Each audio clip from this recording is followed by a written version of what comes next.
Assalamualaikum warahmatullahi wabarakatuh. Dalam kesempatan ini kita akan belajar tentang sistem operasi komputer. Sistem operasi merupakan sebuah penghubung antara pengguna komputer atau user dengan perangkat keras komputer. Jadi fungsi dari sistem operasi yaitu membuat kondisi komputer agar dapat menjalankan program atau aplikasi secara benar. Sistem operasi juga sering disebut sebagai resource allocator yang mengatur pengguna mana yang mengakses sumber daya sehingga tidak terjadi bentrokan antar pengguna dalam mengakses sumber daya. Kemudian sistem operasi juga sebagai program pengendali yang bertujuan untuk menghindari kekeliruan atau error dan penggunaan komputer yang tidak perlu. Di samping itu, sistem operasi juga mengelola memori komputer dan proses-proses yang berjalan di komputer serta semua perangkat lunak dan perangkat keras atau hardware dan software. Sistem operasi secara umum itu dibagi menjadi dua, yaitu sistem operasi open source dan sistem operasi closed source. Untuk sistem operasi open source ini dapat dikembangkan oleh penggunanya secara bebas atau dapat diakses sumber dayanya oleh semua orang dan dikembangkan oleh semua orang, sehingga karakteristiknya dia cenderung gratis. Kemudian untuk sistem operasi closed source ini terikat lisensi sehingga hanya dapat dikembangkan oleh pihak developer sistem itu sendiri. Untuk karakteristiknya, kecenderungan sistemnya adalah berbayar karena ada lisensinya. Skema dasar komputer itu terbagi menjadi empat komponen, yaitu pemrosesan, kemudian memori utama, kemudian perangkat input/output, dan perangkat intercom. Perangkat intercom sebenarnya kayak untuk penghubungnya, untuk penghubung dari pemrosesan, memori utama, dan unit input/output itu sendiri. Misalnya kayak port PCI itu termasuk intercom penghubung. Perangkat input yaitu adalah perangkat keras yang berfungsi mengirimkan data atau perintah masukan dari pengguna yang kemudian diproses oleh komputer. Jadi bisa dikatakan perangkat input adalah perangkat keras komputer yang bersentuhan langsung dengan pengguna, misalnya mouse, keyboard, barcode, scanner, touchpad, mikrofon, webcam, dan lain-lain. Kemudian untuk perangkat proses adalah perangkat keras komputer yang bertugas melakukan operasi pemrosesan dan pengolahan data yang berasal dari inputan pengguna melalui perangkat keras input dan menjadi sebuah hasil yang akan ditampilkan melalui perangkat keras output pada sebuah komputer. Perangkat keras pemrosesan pada komputer memiliki beberapa komponen yang bekerjanya secara saling terkait dan membutuhkan satu sama lain untuk menyelesaikan sebuah tugas yang sedang dikerjakan. Contohnya CPU yang memiliki 3 komponen, yaitu control unit, arithmetic logical unit, dan register. Kemudian ada motherboard, kemudian ada GPU atau graphical processing unit, bisa disebut kartu memori, video card, kemudian PSU, power supply, dan juga CD atau DVD-ROM. Untuk perangkat output adalah perangkat keras komputer yang memiliki fungsi menampilkan hasil dari pengolahan komputer sehingga kita bisa melihat hasilnya secara langsung, misalnya monitor, printer, speaker, dan proyektor. Untuk perangkat memori atau penyimpanan merupakan perangkat keras komputer yang digunakan untuk menyimpan data agar data tersebut dapat digunakan dan diakses saat komputer kita membutuhkan. Perangkat keras penyimpanan bisa dibedakan menjadi dua jenis berdasarkan sifatnya, yaitu bersifat volatif atau sementara, misalnya RAM, dan bersifat non-volatil atau permanen, misalnya flash disk, CD, DVD, hard disk, dan SSD. Mungkin bisa kita praktekkan untuk melakukan instalasi operating system. Bisa kita contohkan untuk memakai Windows 10. Untuk dapat melakukan instalasi Windows 10, yang pertama harus kita siapkan adalah PC atau laptop yang akan kita install. Kemudian yang kedua adalah installer Windows-nya. Kita bisa simpan di flash disk atau CD atau DVD. Untuk membuat file installernya bisa kita bahas di video yang lainnya. Yang pertama harus kita lakukan setelah mempersiapkan alat-alatnya yaitu melakukan setting di BIOS. Untuk masuk ke BIOS-nya ini masing-masing device memiliki cara yang berbeda. Kebetulan untuk Acer Z3605 ini setelah muncul logo brand, kita bisa pencet tombol delete. Bisa kita restart dulu. Oke, masuk lagi ke BIOS. Kita sudah tancapkan USB-nya. dan kita ke boot option, kemudian di hard disk drive priority ini kita enter. Nah, di sini sudah muncul flash disk yang kita masukkan. Kita tinggal ganti first boot device-nya menjadi EUV atau Toshiba ini, kemudian second bootnya EUV, kemudian yang ketiga baru hard disk bawaannya. Oke, setelah kita rubah di situ, otomatis first boot device-nya kita menjadi Toshiba. Untuk tampilan BIOS-nya ini masing-masing komputer atau masing-masing laptop berbeda tergantung merek dan versi BIOS-nya. Oke, untuk menyimpan pengaturan kita bisa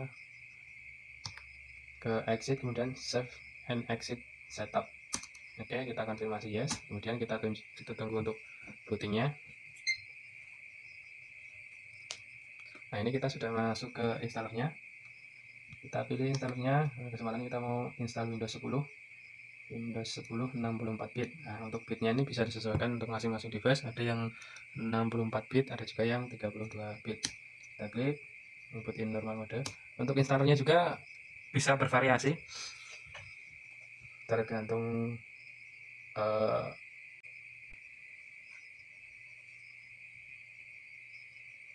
sudah muncul logo Windows. Kemudian ini kita sudah masuk ke Windows setup. Kita pilih language to installnya, defaultnya English United States, kemudian time currency formatnya English juga, keyboard metodenya kita US, bisa kita next. Nah, kemudian install now. Ini sini ada repair your komputer, ini untuk melakukan repair untuk Windows yang rusak dengan catatan versinya sama atau Windows yang kita gunakan untuk menginstalnya sama. Oke, kita lanjut install now, kemudian kita tunggu setup is starting.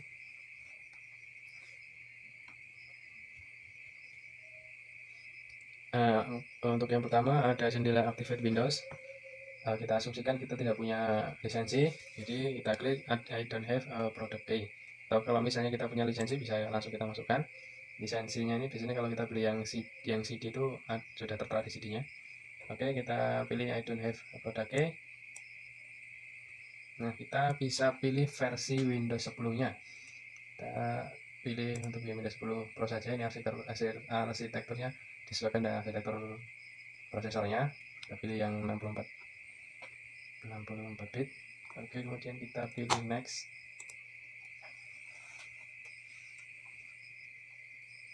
Ini ada lisensi Microsoft Software License Terms, kita setuju saja, accept the license terms, kemudian kita next. Nah, ini kita pilih yang bawah saja, custom install Windows only. Nah, ini kita pilih drive untuk penyimpanannya. Untuk melakukan flash installation yang di drive-nya supaya benar-benar bersih, kita bisa pilih yang drive-nya misalnya yang ini, kemudian kita pilih format, atau tanpa melakukan format pun kita bisa melakukan ya. Kemudian kita pilih next saja. Oke, di sini ada peringatan jika partisi yang kita pilih memiliki file-file dari Windows sebelumnya, maka filenya akan dipindahkan ke folder yang bernama Windows Old. Jadi kita bisa tetap mengakses Windows Old itu, tapi tidak bisa menggunakan versi Windows yang sebelumnya. Oke, kita oke. Nah, di sini kita tunggu.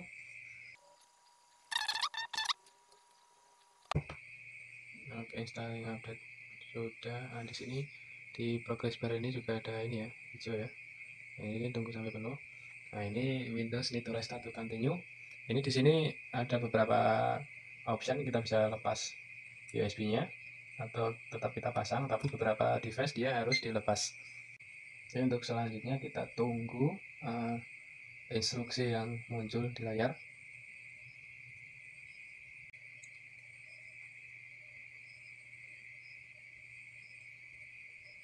Nah, di sini ada presentasenya.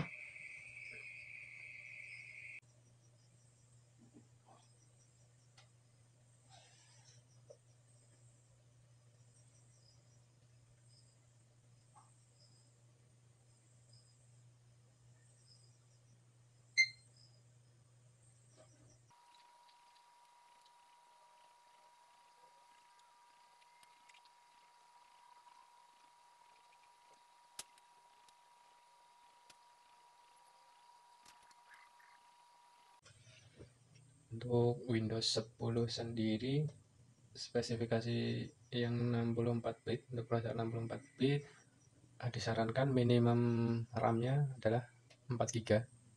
Kemudian untuk yang 32 bit masih bisa menggunakan RAM yang 2 GB. Oke, kita sudah masuk ke settingan awal. Di settingan basic ini kita diminta untuk memilih regionnya. Kita pilih saja United States. Kita klik yes.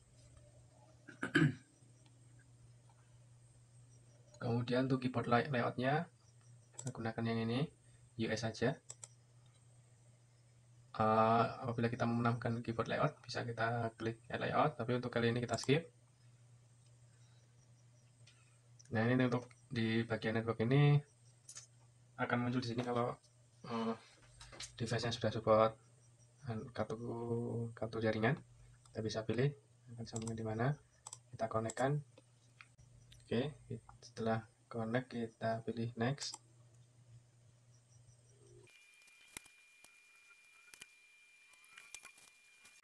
Nah, kebetulan untuk akunnya tidak diberikan dari customernya, jadi sementara kita gunakan yang personal use.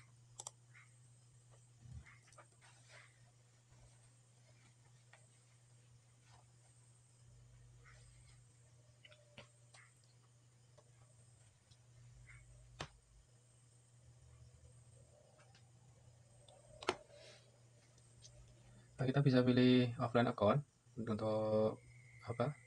Untuk skip akunnya. Jadi pilihan offline account, kita klik saja.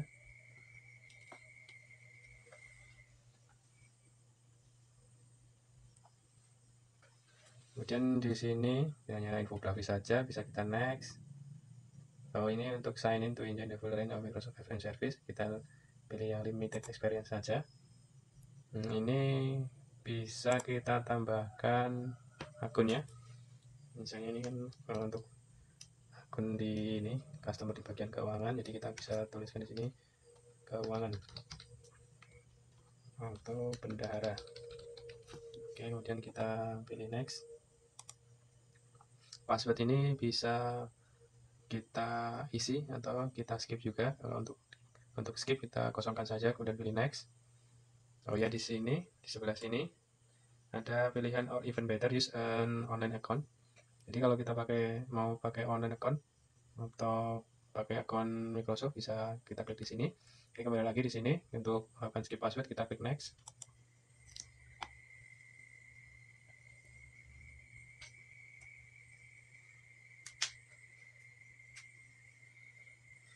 Nah, di sini ada pengaturan privacy settings. Choose privacy setting for your device. Nah, gitu. Bisa untuk defaultnya bisa seperti ini ya. Tapi bisa juga kita off-kan semuanya. Kemudian pilih accept. Sini ya.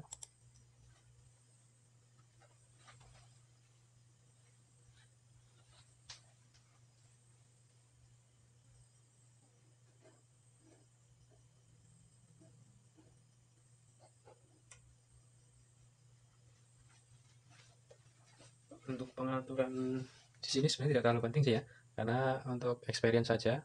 Kita bisa kebutuhannya misalnya untuk entertain atau untuk kreatif, untuk gaming, untuk sekolah, kemudian untuk bisnis dan untuk keluarga. Kita pilih saja yang bisnis.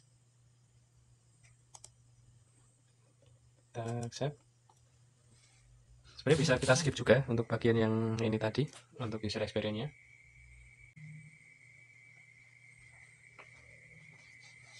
Di sini kita bisa mengaktifkan Cortana atau tidak.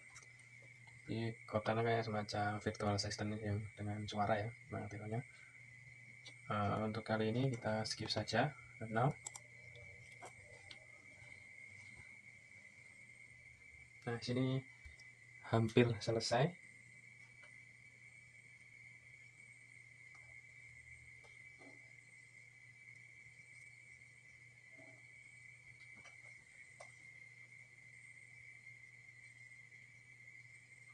Ada perintah tidak boleh mematikan komputernya.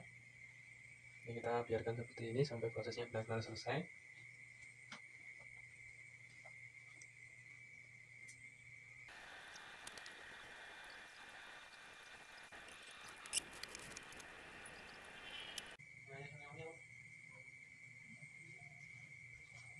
kita sudah berhasil masuk di halaman utama Windows ya. Jadi bootingnya juga sudah berhasil, tandanya kita sudah berhasil melakukan instalasi Windows 10.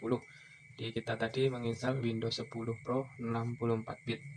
Untuk keunggulannya Windows 10 sendiri yaitu hampir sebagian besar untuk driver-driver dari perangkat yang terpasang itu sudah terload atau sudah terinstall otomatis saat kita melakukan instalasi Windows 10-nya. Cuma ada beberapa device yang memang beberapa driver dari perangkat yang tersambung itu tidak bisa dilakukan penginstalan bersamaan dengan instalasi Windows 10 tersebut. Kita bisa ceknya di klik kanan di logo Windows, kemudian Device Manager.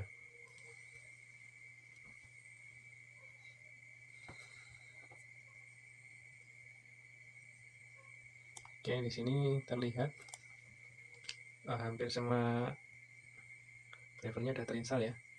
Dimana dari audio input, Bluetooth, kamera, display, interface, IDE, keyboard, dan lain-lain. Hanya beberapa device, beberapa perangkat atau beberapa driver yang belum terinstall, yaitu PCI, kemudian USB 2, dan video controller.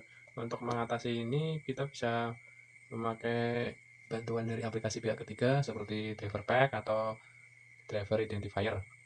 Tinggal kita install, kita jalankan, kemudian nanti akan melakukan download drivernya.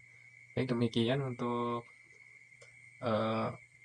proses instalasinya. Jadi kita tadi sudah belajar atau sudah recall apa itu sistem operasi, kemudian fungsi dari sistem operasi, sampai dengan melakukan praktek instalasi Windows 10 Pro 64 bit. Bagi yang penasaran kenapa tadi installernya tidak diberikan keterangan untuk MBR atau GPT, karena installer yang saya pakai itu tidak berpengaruh kepada tipe harddisknya, baik itu GPT atau MBR. Untuk yang penasaran bisa nanti subscribe, kemudian share, kemudian bisa tuliskan di kolom komentar. Demikian, sampai ketemu di materi yang lain. Assalamualaikum warahmatullahi wabarakatuh.